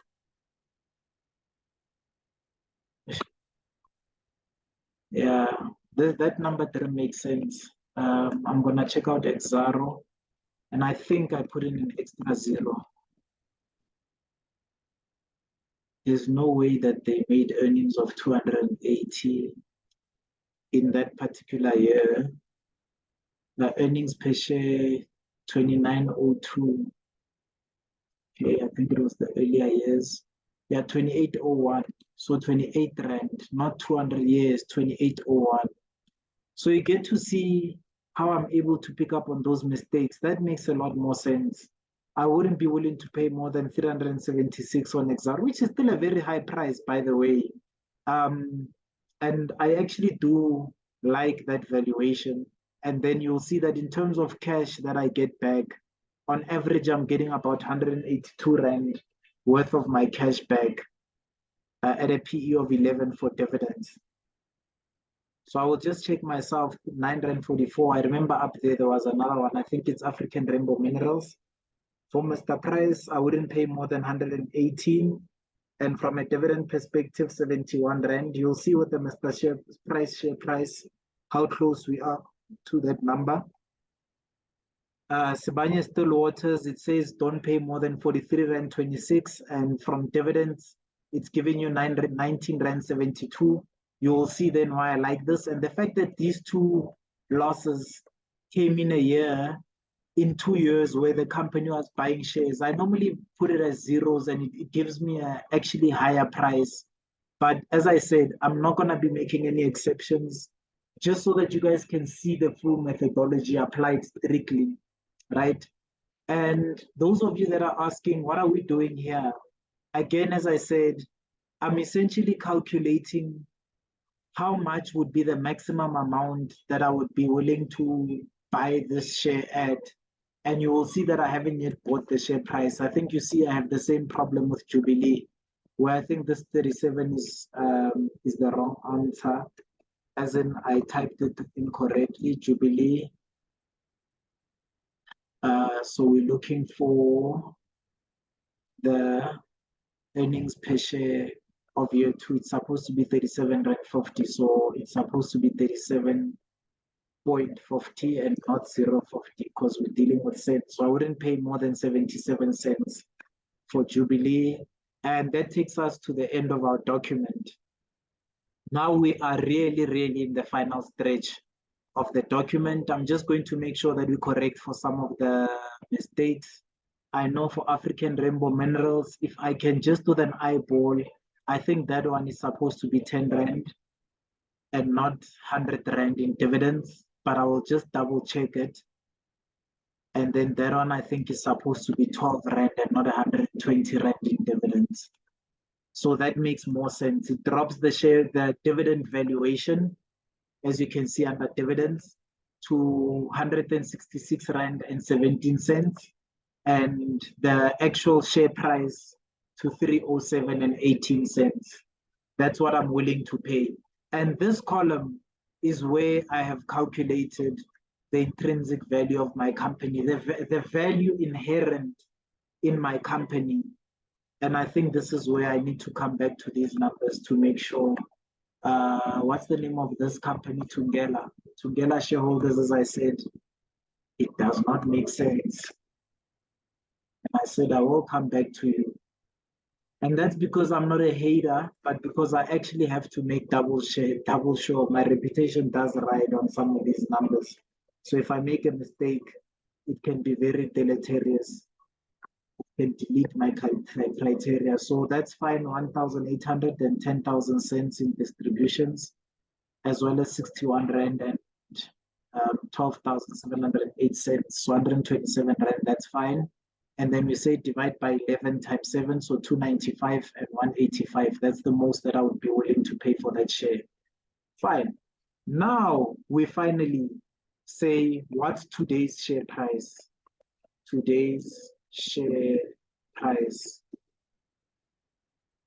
Only now are we looking at the share price, but do you notice how over 2 hours later, looking at the numbers, without even without even looking at the share price, I was able to come to my own determination that I will only buy this company for 295 Rand and nothing more. I will only buy this company for, let me just delete that formula in there, for 6.58 Rand and nothing more. I will only buy this company for 149 and nothing more. And what's nice is that even if I block out the name of the company, which is better, I don't even get to be biased about what the name of the company is. 376 Rand and 75 cents, nothing more, or 182 in terms of cash dividend. 118 Rand in term and 22 and 71.57 in terms of dividend. So this just gives you the share price that I would expect this company to be trading at, just looking at earnings per share and the dividends. And we already know that we're happy with the debt scenario here, this side, the debt scenario. And I said I'd come back to Grindrod if we had time, but clearly not. And unfortunately, that's the nature of markets. Markets don't give you an opportunity to essentially be wrong over the long period. I think I'm just going to put zeros here for the sake of my comfort. Thing is, I do know maths, and I do know that sometimes empty blocks can be ignored instead of treating them as zeros. So I see it has no effect, which is good, but you can never make double sure. And again, this is always because you're investing your own money, and you have to do the due diligence when investing your own money. All right. So now we're going to pull in the share prices of these companies. And the reason why I say pull in is because now we are actually going to say, let's see, what was in JSE's formula? So equals share price. Nope. I will find it. Just give me a second. And as I say, shout out to Jax. You now get to see why I value that guy. And I say Google Sheets. I just want to steal his formula from one of the spreadsheets like this that I do have, where he had done the formula for me. It's this dividend holdings formula. And the formula is, I click in that share, equals Google Finance. Okay, perfect. Copy the formula, come back to our spreadsheet. And essentially, I wanted to go to Google Finance and then to go on the JSE and find me the share price for this company. In this case, the company will not be Spur. I will tell you what's the name of the company, Tungela, right? So I will put in the Tungela TGA, right? Share code. So I will say insert share price on the JSE of TGA, and it will fetch it for me. Okay, it says error. TGA, yeah, correct, equals share price TGA. And it says that share price is currently 137 Rand 20. We know that that is at a discount to that. So now I normally what I would do is I would add discounted yes or no.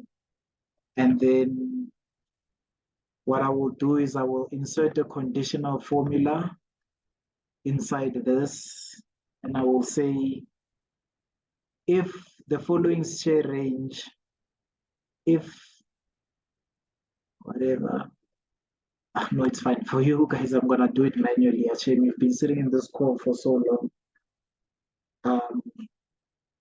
I don't think at this point you're gonna see any more formulas. So I'm gonna say if this is smaller than that, then yes, it is discounted, then I must buy that company. So Tungela shareholders, you may buy that company. As I said, what I would caution you is that the share has only traded for 2 years. This is in its third year.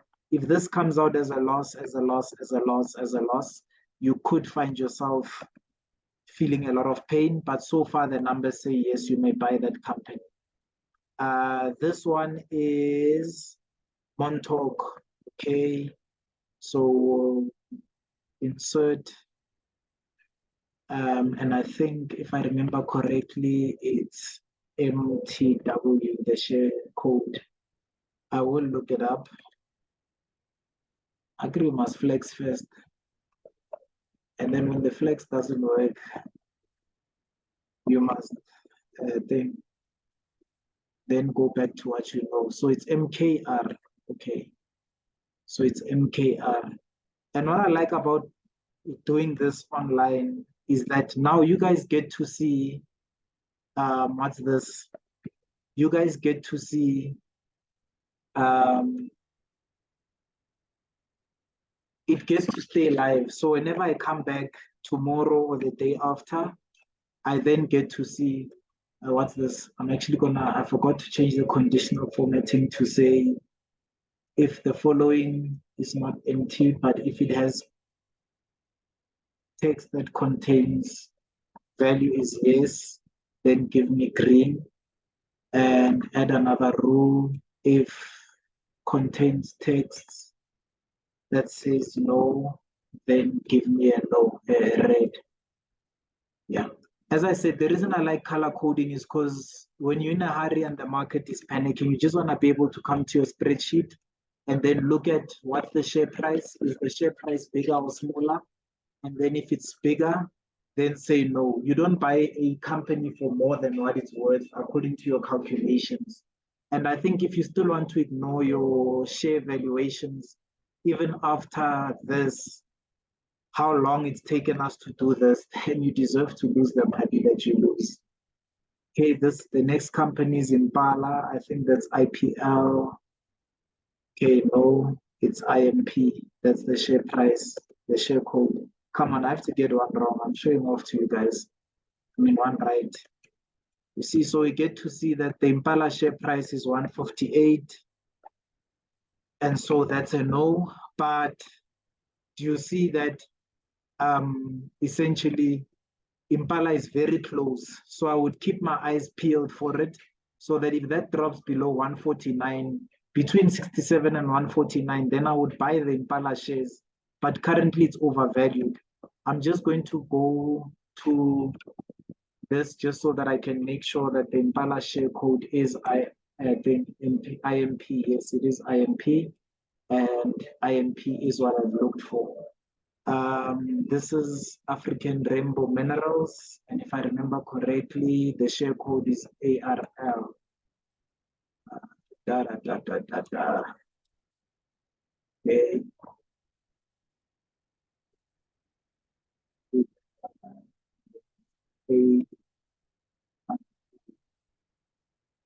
African Rainbow Minerals Limited. Look at that discount. I will check it just to make sure.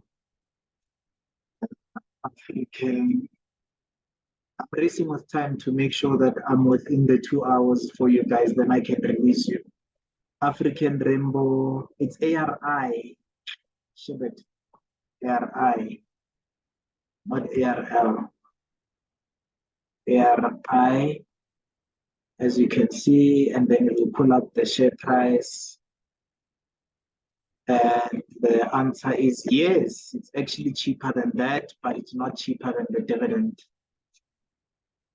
right? Oh, Tungela is cheaper than the dividend as well.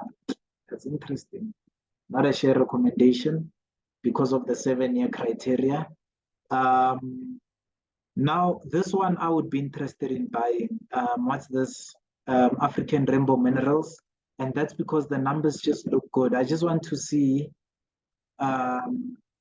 if I do 166.17 divided by 206.25. In 10 years, I'll get 80% of my cash back in dividends. That's just the ratio that says dividends divided by share price. That's how much of cash I will get back. But that actually is the ultimate valuation that we're looking at. So African Rainbow Minerals is a buy at this point. And then we go further down. This should be a 367.76 Exaro. Okay, let's look up the Exaro share price with share code so that we can put it in there. Exaro EXX, okay, 160. Okay, so it looks like we might have another discounted share. EXX, it must give us the price, 160, same as there, and it's a buy on both. I know the friend that bought Exaro. Friend, just check your portfolio. Did you buy Exaro at below or above 376 or 182? I know at the time that was the fight that we had, but currently you can see that I value Exaro at 160. So yeah, there you go. Knock yourself out on Exaro shares, and that is a recommendation. The next one is this game. It didn't meet the debt criteria, but because I'm spicy, I decided to continue with the valuation just so that I can see how off, or I can show you how far you are, how far off you are every time you insist on buying this game. So that's DCP. Okay, fetch the share price of DCP. And this is the best price that I would buy it for. It's actually not that bad, come to think of it. I would buy it for 22 Rand, but currently the share the valuation is 944 and 319. It's currently trading for 22 Rand. So I wouldn't buy it actually. It's already at double the valuation that I would buy it for. So check yourself on that one. We are strongly coming up on 2 hours. I am racing. I have never been so frantic typing. But you get the gist of where we are. We may be a bit over 2 hours, but I think this is a worthy exercise for you to fully understand how do we do these valuations. MRP, Mr. Price is MRP.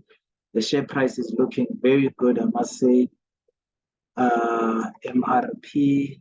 So you can best believe that I'm readying my money to buy this share. And that's where we look. The share price, it's a no, sorry. Ooh, sorry. What have I done now? Okay. So it's a no, but look how close that is. And this is where on your spreadsheet you put comments to say that it's a no, but look how close that number is. Are you gonna lose out on holding Mr. Price, a good company, just slightly overvalued? If you, like me, where I manage people's portfolios, I wait, unfortunately. I wait and I wait and I wait. Experience, though, has taught me to buy it once it's below around 160. But for managing your own portfolio, I would say hold out. It does get quite tough, but listen, unfortunately, this is the business. You don't want to buy a share that does not meet your criteria. First of all, you can't sleep at night. And second of all, it becomes difficult to justify why did you buy the share. This one, I can just see by the numbers that this is Sibanye Still Waters and the share code is SSW and it's a yes, as well as there it's a no. But as I said, when they pay dividends in these years and these 2 years where they made losses disappear, that yes will only become more and more prominent. Sibanye, as I said, is a share that I really, really like a lot. And yeah, I really, on my side, I am buying it because of that gap between the valuation.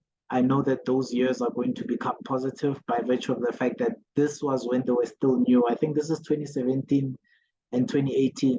So almost 5 years ago. Um, and they've far moved away from those losses now. They currently make 10 Rand, 11 Rand, 6 Rand per share in earnings, and they pay about 30% of that out in dividends. So that's a company that's very comfortable with their financial position in the markets. But yeah, as I said, for the purposes of today, we are not taking any prisoners. I think we've slightly gone over 2 hours. I've got an hour class, by the way, so that's how I'm able to keep track of time without looking at the watch. Never mind that my laptop has a watch, but yeah, I'm traditional like that. There we look at Jubilee, and the share code is JBL.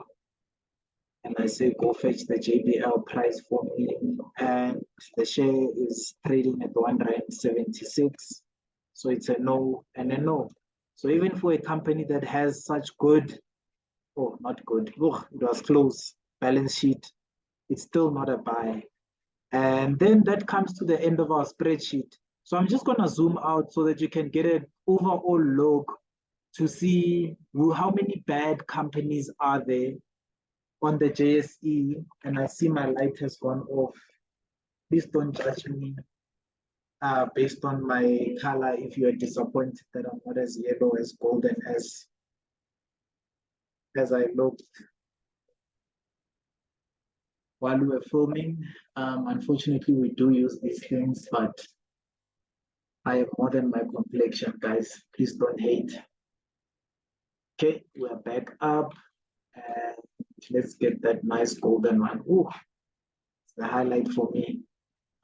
Yeah, and that's where we are.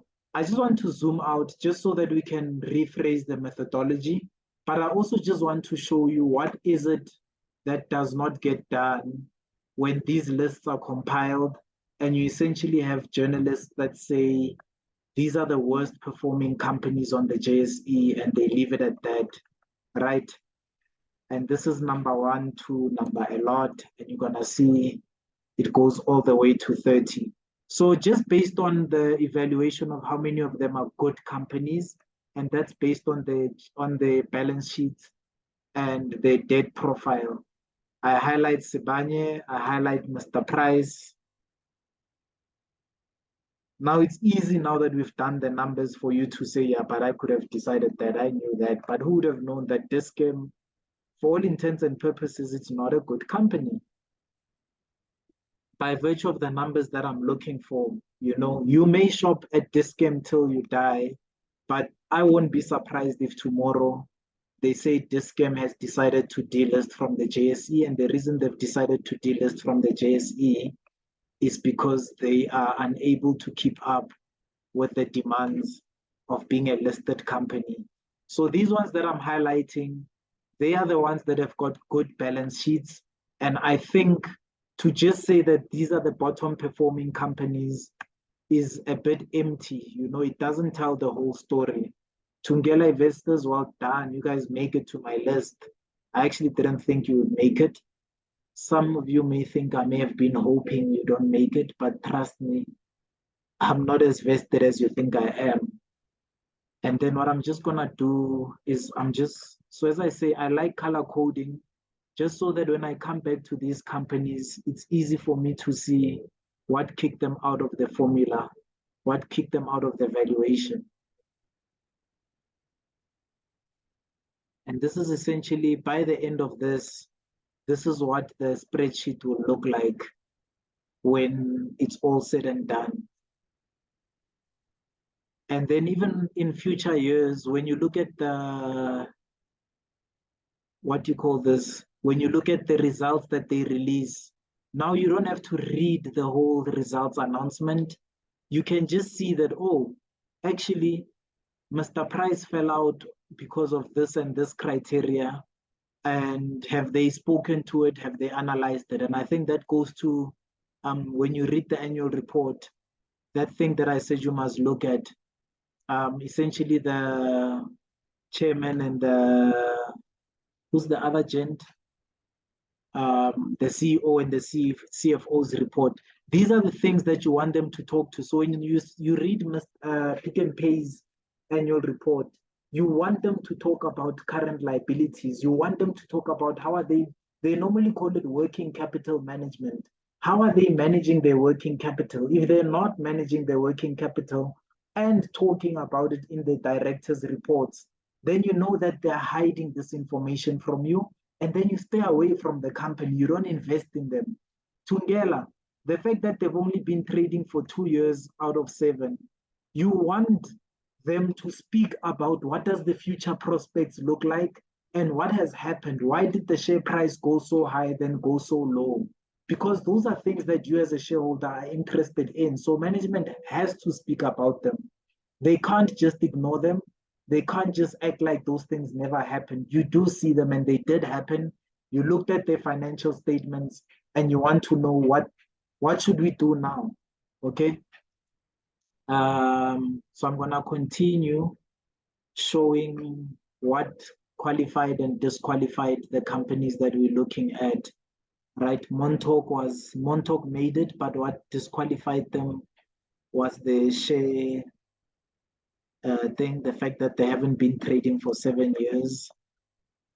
So make that orange, meaning that we're waiting for results for these years. It's still too early to make a prediction. Predictions are not reliable on insufficient information. Impala, everything was good. The only thing that kicked them out, well, first of all, what I would look out for was the fact that they made losses in these years.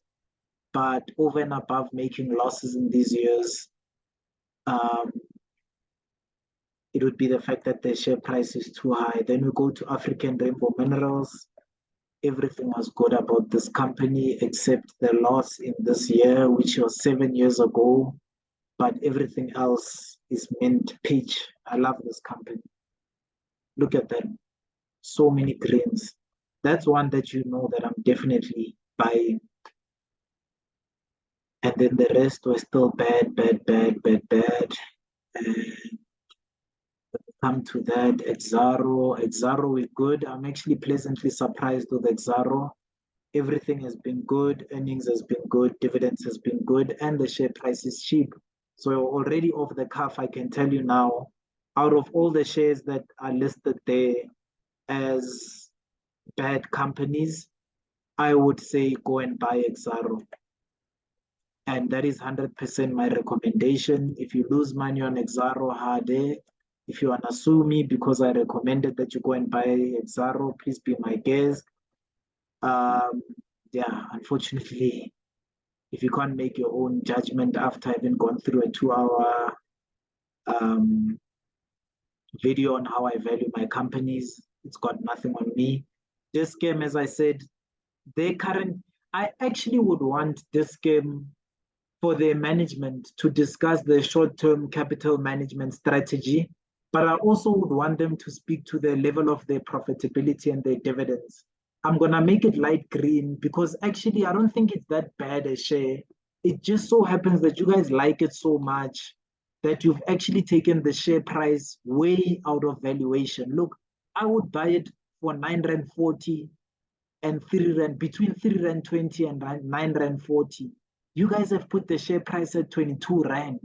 I don't know how you're gonna get your money back based on that. You know, if I even do that percentage calculation of mine where I say the dividends that you're gonna get over the next years, 10 years, divided by the share price times 100, you only expected to get 15% of your money back over the next 10 years. So I don't understand why you can so confidently invest in this game. But hey, such is the way that the cookie crumbles. Mr. Price, another great company that I love. The only thing that has made it out of reach has been its share price. But I want you to take a look at that. The fact that it actually is not that far away from its valuation. There you're looking at more, you're gonna get 57, 58% of your money back. So you're getting more than 50% of your money back in dividends in terms of that. So I just want to say that's a discount, yes or no, and then I say percent return. Yeah. You can see that I actually take a lot of time to create all of these formulas. Look at how discounted Thungela is. Sure. Yeah, you guys are gonna hate me for it, but yeah, look, unfortunately, yeah, this one you're only getting 4.5% of your money back. That's a good return.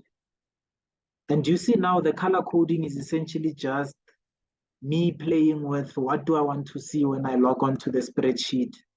You know, it's easy for me to see colors and to see I would buy that or I would not buy that than it is for me to just look at the numbers and decide that I like it or I don't like it. Yeah, well, but just to give you background, that's where the numbers are coming from. Sibanye, you guys see why I love it, but you get to see that those 2 years where they made a loss, they must explain them. They've already explained them if you look at the financial reports of those companies. But even Sibanye, you're going to have 56% of your money back and 123% of your money back in the next 10 years. And those numbers are just going to keep on going up.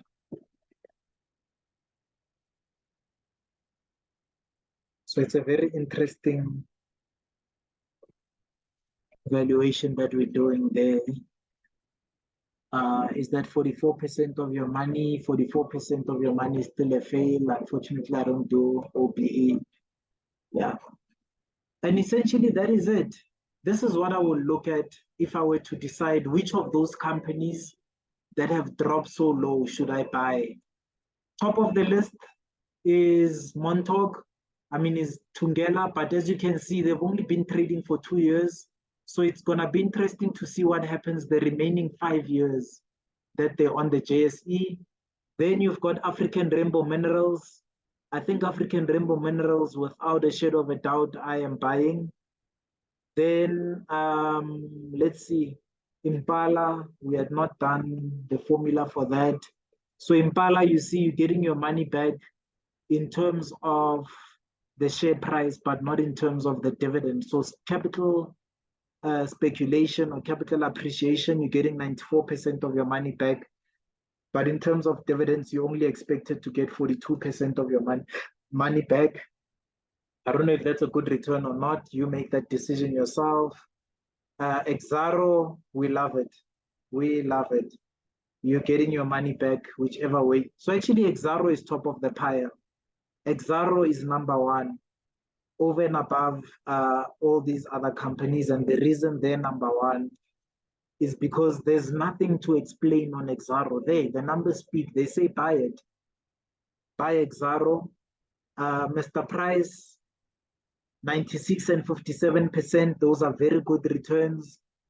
The only thing to speak about when it comes to Mr. Price is the fact that the share price is a bit high. So just wait for the share price to drop a bit more. If you're not comfortable waiting, go ahead and buy it. Sibanye, same thing as Mr. Price. You're getting 56% and 123% of your money. So that's a pass. The only years that need to be explained were those 2 years. But as I said, those were years where they were, what do you call this? They were in expansion. I'm actually even going to add years. I'll call it expansion years. Therefore, made accounting losses. And this is how you keep track of your investments. Now, 5 months down the line, a friend comes to me and says, I saw this company that I like, Chair. Would you like to invest in it or not? Or they say to you that, listen, I saw this company that I like, that their share price, are they in the bottom performing companies? Should I buy their share price or not? Should I buy their share or not? And I come to the spreadsheet and I say, okay, if it's Thungela, buy it, but with a lot of caution. If it's Impala, I'm 50-50, flick a coin. If it's African Rainbow Minerals, definitely buy it. Exaro, put all your money in it if you can. If you lose money, please don't come back to me. If you make a lot of money, please give your boy a call. Let's share that money. If it's this game, as I say, you decided to buy this game on your own, you're only gonna make 43% of your money back in the next 5 to 7 years. So how do I vouch for that? Mr. Price, I would say it's worth a good bet. Go for it. In both cases, in the next 5 to 7 years, you projected to make your money back, at least half of it in cash. Sibanye Stillwater, same thing. And that concludes how you analyze a share, a list that says these are the top or the bottom performing companies. As I say, based on the short list, there's 1, 2, 3, 4, 5, 6 companies that I think don't belong on that list, and about 1, 2, 3, 4, 5, 6, 7 companies that I feel are worth a look. If I say 6 divided by 30 equals 6 divided by 30, it's 20% of the companies. And if I say equals 7 divided by 30, 23% of the companies on the deserve a lot more respect on their name.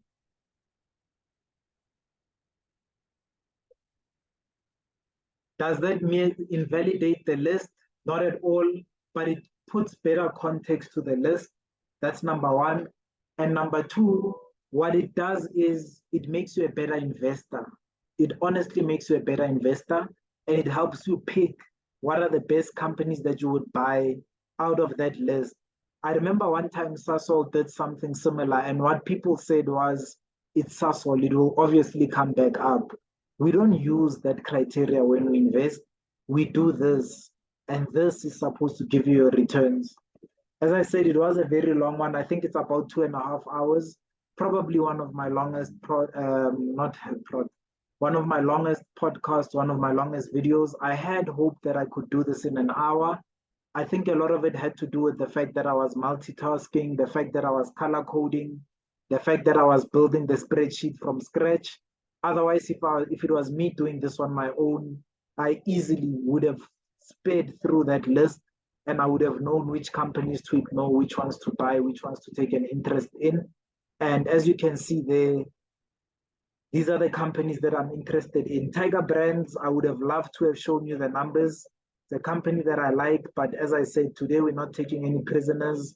And yeah, those are the only companies that actually didn't make it. Multi-choice, I was surprised. I thought they would make it, but that's the beauty of numbers. Numbers never lie, so numbers will show you. So your top companies from that list that you should buy: Exxaro, Mr. Price, Sibanye, Impala, African Rainbow Minerals, with a pinch of salt, Tungela. Chairman Mo, I'm out.